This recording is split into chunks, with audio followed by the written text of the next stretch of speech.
Dupont, il est pas homologué ce joueur. L'avoir dans son équipe, c'est un peu comme faire une partie de Mario Kart avec un mec qui commence avec tous les bonus activés avant le départ de la course.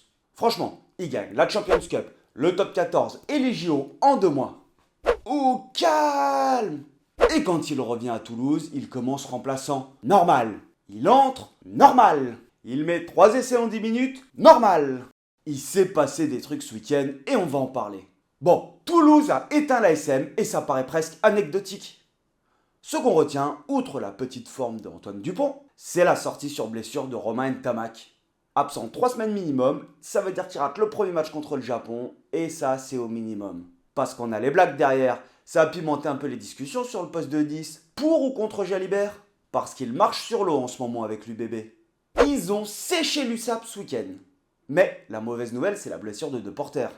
Bah ouais, moi je l'avais dans ma tête pour la tournée de novembre de Porter. J'aurais quand même bien aimé le revoir en équipe de France, fracture de la pommette. Ça sent le sapin quand même.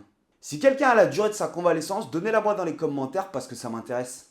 Et sur le match, il n'y a rien à dire. Je crois que les joueurs de l'USAP, ils n'avaient pas coché le déplacement. Les pauvres, ils se sont fait éteindre, ils n'ont pas vu le jour. C'est dur. En plus, ils prennent un carton rouge sur la blessure de Deporter. C'est compliqué de tirer des conclusions sur ce genre de match. C'est pas représentatif du niveau des équipes.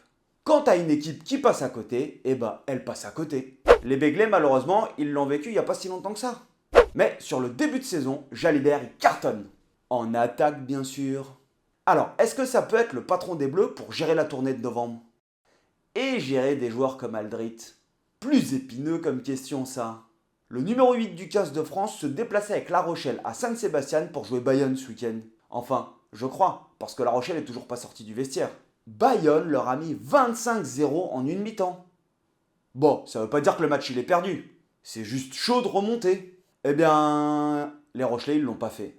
En seconde mi-temps, 2 essais à 1, score final 37-7. Pof! Bayonne prend le bonus. Et Aldrit, parlons-en, a fait une déclaration qui me parle. Ne nous parlez plus de la sécurité des joueurs. Alors, pour le 8 du 15 de France, un joueur qui est dur au mal, ça peut paraître surprenant. Je t'explique. Sur un plaquage de Tuilagi, il semblerait qu'il y ait un contact tête-tête. L'arbitre considère que c'est l'épaule et il ne sort pas le rouge. Et là, on entre dans un débat qui, moi, me plaît et qu'il faut mettre sur la table. La dangerosité des commotions dans le rugby. Est-ce qu'on tente de protéger les joueurs, le jeu ou le spectacle? Parce que mettre un carton rouge qui dure 20 minutes, ça veut dire quoi? Tu recrutes un joueur qui n'a pas le niveau, que tu vas payer 1500 € par mois, à qui tu vas dire, écoute-moi bien, toi tu vas aller me planter ton épaule dans la tête de Dupont ou Ntamak ou dans son genou, tu le fais sortir sur blessure. Le mec prend son carton rouge, mais tu joues face à une équipe amoindrie. Bah, je schématise, tu l'as bien compris. Mais ça rime à quoi le carton rouge à 20 minutes? Aldrit a raison de soulever le problème. D'ailleurs, pense à t'abonner parce que j'ai une vidéo longue qui sort si ça t'intéresse sur le sujet des commotions. Et c'est les commotions dans le sport de manière plus générale et on apprend des trucs de ouf. Des choses qui sont impardonnables. Des gens qui ont pris des décisions insensées. Bref, tu vas découvrir tout ça, c'est hallucinant.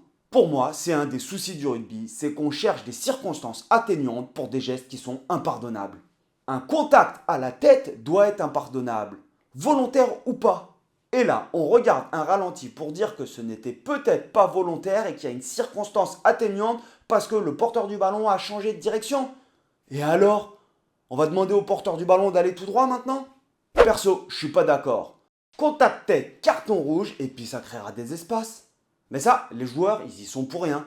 Et quand Mani Tuilagi y met des plaquages, il rigole pas. D'ailleurs, Tuilagi, c'est pas un peu la recrue de la saison? Il a l'air affûté comme jamais. On n'aimait pas le voir avec l'Angleterre, mais qu'est-ce qu'on est content de le voir débarquer dans le top 14? C'est le genre de joueur attraction. Il cristallise les débats sur le terrain. Il était blessé depuis le début de la saison et Bayonne l'attendait, un peu comme nous. Et quel match il fait! Il t'a mis un plaquage pour sauver un essai? Pas drôle le gonze. Et à la 39e minute, à 5 mètres de sa ligne d'en but, il te met un plaquage qui aboutit sur un en avant, contre-attaque de Bayonne de 95 mètres. Et Makala qui marque en bout de ligne. En mode foutu S avec un bon petit plongeon. Le bras, il touche la touche ou pas? Quand tu compares Manu Tuilagi par rapport aux autres Anglais qui sont arrivés dans le top 14, avec Farrell, Sinclair, Ledlam, je pense qu'il est plus efficace que les trois réunis. Et Bayonne en phase finale, pourquoi pas? Et je les vois bien se qualifier cette année. Le match Racing-Toulon, tu l'as vu? Bon, t'as rien raté. Pendant 60 minutes, il ne s'est rien passé. Du coup, j'ai décidé d'aller faire les courses et ils ont mis des points.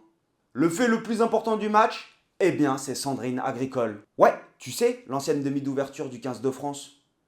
C'est tout simplement la première femme à être sur un banc de touche en professionnel en tant qu'entraîneur. Ça, c'est une avancée et c'est beau. Le match? Une purge. Une question que je me pose et vous allez peut-être m'aider à y répondre. Stuart Lancaster a recruté son fils, Dan Lancaster. Qu'est-ce qui vaut vraiment? Parce que tu peux pas être neutre quand tu recrutes ton fils et que tu es en train d'entraîner. Et là, il a été sur 6 feuilles de match du Racing, alors que la saison dernière, il a joué 11 matchs en seconde division anglaise. La saison d'avant, 9 matchs en seconde division anglaise. 2021-2022, 5 matchs avec Leicester, dont une demi-finale de première chip en tant que titulaire 10. Et en 2020-2021, 5 matchs avec les U20 anglais. Alors, il vaut quoi réellement? Si quelqu'un peut m'éclairer dans les commentaires, c'est avec plaisir. Parce que soit c'est la petite pépite sous-côté, soit c'est le pistonné. D'un côté, il est bien entouré. Parce que le Racing, sur les ailes, ils ont 2 autobus. Abosi d'un côté, Tuisova de l'autre. Tuisova, on le connaît bien. 1m80, 113 kg. Il a traumatisé des 3 quarts dans le championnat français. Des avants aussi. Abosi, il débarque. C'est son 3e match avec le Racing. 24 ans, 1m80, 100 kg. C'est un format de poche par rapport à Tuisova. Mais tu sens quand même qu'il est capable de puncher la ligne. Franchement, si tu joues le Racing, quand tu dois défendre, c'est un peu comme choisir entre la peste et le choléra. Tu préférais défendre sur lequel? En tout cas, Antoine Frisch, il va bien. Lui, ça lui fait pas peur de défendre ni sur l'un ni sur l'autre. Il a fait tomber les mecs. Bah, le score est un peu sévère pour Toulon, mais le Racing continue de gratter des points.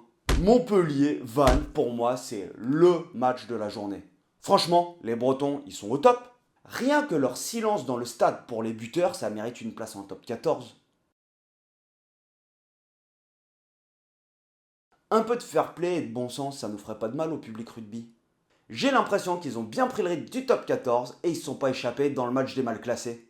Montpellier, je les comprends pas. Ils ont quand même une sacrée équipe. Léo Colli à l'ouverture.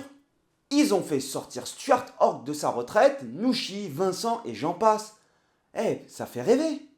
Vannes, à la 60e minute, ils mènent 21-20 à l'extérieur.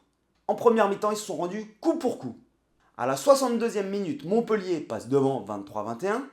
À la 64e, ils reprennent le score. 24-23. En réalité, quand tu les regardes, t'as l'impression que ça fait 3 saisons qu'ils sont en top 14. Par contre, ils ont laissé filer le match. Mais je suis pas inquiet pour eux. C'est sûr qu'ils vont aller chercher des victoires à l'extérieur. Du côté de Pau, ils étaient à 2-3. 2 victoires, 3 défaites. Ils avaient intérêt à serrer les vis pour passer à 3-3 et c'est fait.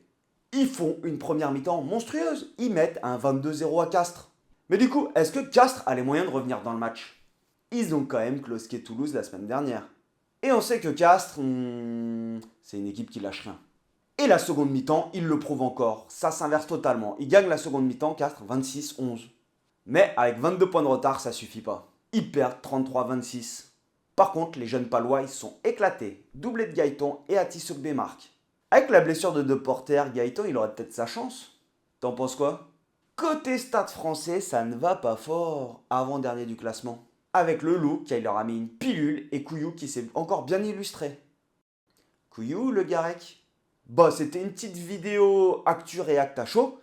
Si ça t'a plu, n'hésite pas à me le dire dans les commentaires, à lâcher un petit pouce, voir si je continue des formats comme ça. Puis on se revoit bientôt. Normalement, là, jeudi, je fais sortir la vidéo sur la cocaïne fléau du sport. Grosse vidéo qui va demander beaucoup de temps et de recherche. Tu vas voir, j'espère que tu vas kiffer. Topette l'ami!